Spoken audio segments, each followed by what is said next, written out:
అక్కడ ఒక బండ సందు ఉంటుంది, ఆ బండ సందులో ఉంచేసి వచ్చేసామన్నాడు. సరే ఆయన వెళ్ళి నడుకట్టును అక్కడ ఉంచేసి వచ్చేసాడండి. ఆ నది ప్రవహించే స్థలం. చాలా కాలం తర్వాత దేవుడు వెళ్ళి మరలా దేవుడు మరి ప్రవక్తలకి ఒక్కొక్క ప్రవక్తకి ఒక్కొక్కలాగా దేవుడు సందేశాన్ని అందిస్తూ వచ్చారు. Praise the lord.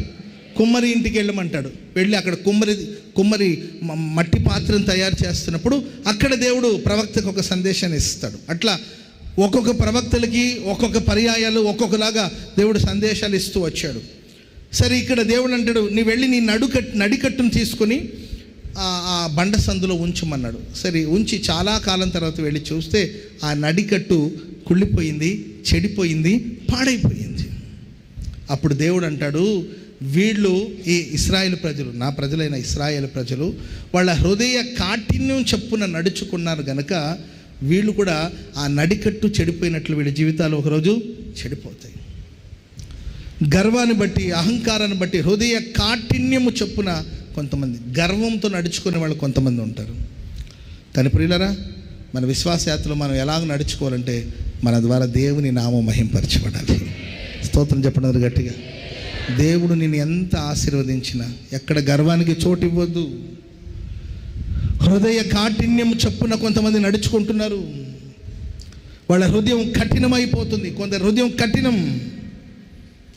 దేవుని కార్యాలు ఎన్నో కళ్ళారా చూసినప్పటికీ కూడా మారు మనసు పొందలేని పరిస్థితుల్లో ప్రతి ఓల్నెట్ ప్రేయర్కి వస్తున్నారు. ఎన్నో సాక్ష్యాలు వింటున్నారు, ఎన్నో కార్యాలు చూస్తున్నారు, అయినా హృదయం కఠినమైపోతుంది.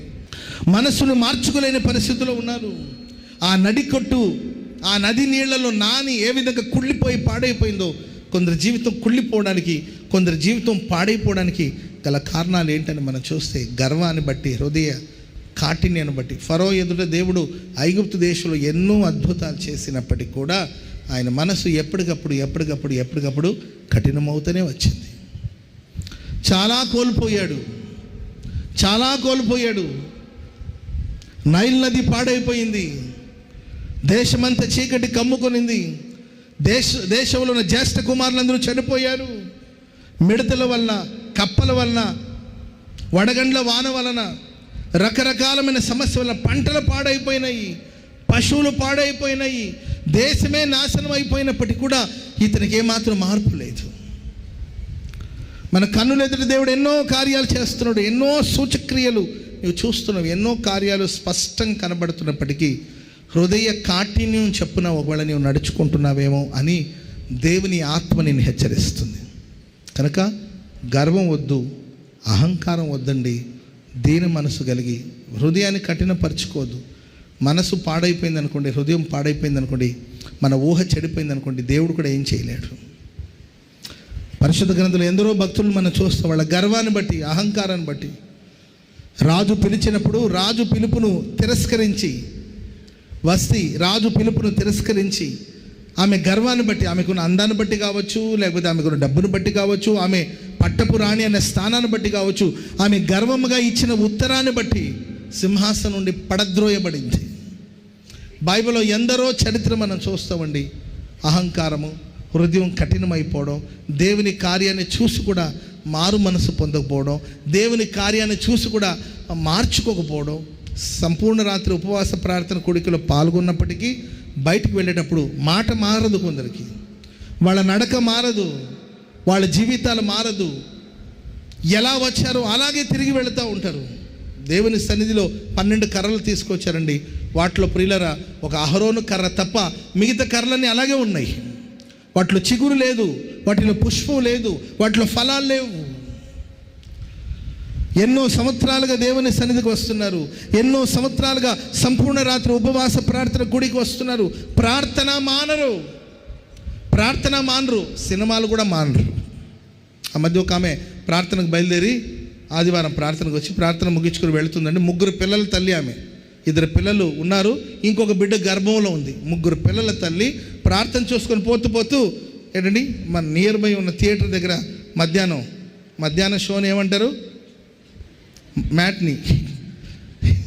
మ్యాట్ని షో చూడడానికి అక్కడ నిలబడిందండి. ఫుల్ క్రౌడ్ అనమాట, విపరీతమైన రష్, క్రౌడ్ ఉన్నారు. 3 పిల్లల తల్లి, అమ్మా నీవు ఇప్పుడు సినిమా చూడకపోతే ఏమైందమ్మా అని అంటే, లేదు చూసే వెళ్తాను. అది 3 పిల్లల తల్లి. ప్రార్థన మాందు, సినిమాల చుట్టూ తిరగడం మాందు. సరే భర్తనేమో వెళ్ళి, భర్త పేరు మార్కు, ఏంటండి ఈయన పేరు మరి మార్తా అంటే బాగోదు, ఆయన పేరు మార్కు. టికెట్ల కోసం పోతే ఆయన అంటాడు, అమ్మాయి ఫుల్ క్రౌడ్ ఉన్నారు, ఇప్పుడు అవసరమో వెళ్ళిపోతాడు. లేదు లేదు లేదు, కోరిన రేవుగా దేవుడు మళ్ళీ నడిపిస్తాడు. నువ్వు కోరినట్లే నీకు అవునుగా అన్నాడు దేవుడు. కాబట్టి నువ్వు వెళ్ళి టికెట్ తీసుకురమ్మని వెళితే ఆ గుంపులోకి వెళ్ళి పాపం టికెట్ అయితే దొరికింది కానండి, ఒంటి మీద సొక్కలేదు, మొత్తం చెరిగిపోయింది. ఆయన ఏం పర్వాలేదు. మారు మనసు పొందాలి. మరి విన్న వాక్యం ఏమైంది? బోధించబడుతున్న వాక్యం ఏమైంది?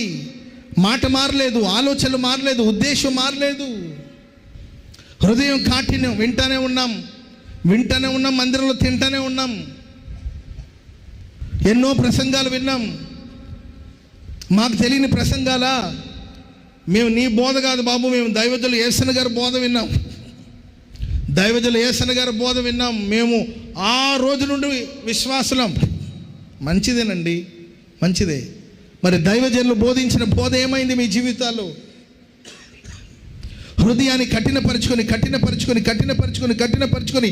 నష్టపోయే ప్రమాదాలు ఉన్నాయి. ఓ నడికట్టు ఏ విధంగా అయితే కుళ్ళిపోయి, చెడిపోయి, పాడైపోయి, దేనికి పనికి రాకుండా పోయిందో, నా ప్రజల స్థితి కూడా ఒకరోజు అలాగే మారుతుందని దేవుడు హెచ్చరిస్తున్నాడు. కనుక హృదయ కాఠిన్యాన్ని బట్టి నడుచుకోవడం కాదు, కానీ దేవుని సంతోష పెట్టాలని మనం నడుచుకోవాలి. చెప్పండి కూడా మొదలు గట్టి.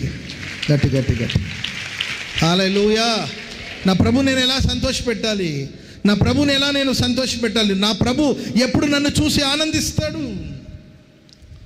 నన్ను బట్టి నా దేవుని నామం మహింపరచబడాలి.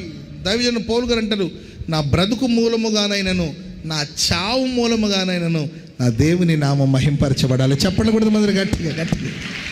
నేను బ్రతికితే దేవునికి మహిమ కలగాలి. నేను చావవలసిన పరిస్థితి వచ్చిన నా చావు ద్వారా కూడా దేవుడే సంతోషించాలి, దేవునికి మహిమ కలగాలి. కుక్క చావడమో లేకపోతే ఏంటంటే మన మరణం ద్వారా దేవుని నామానికి అవమానం రావడం కాదు. మనం మరణించవలసిన పరిస్థితి వచ్చిన ఆ మరణం ద్వారా కూడా దేవుని నామం మహిమ కలిగేటట్లు, ఆయన నామానికి కీర్తి కలిగేటట్లు ఆయన మనం సంతోషపెట్టాలి.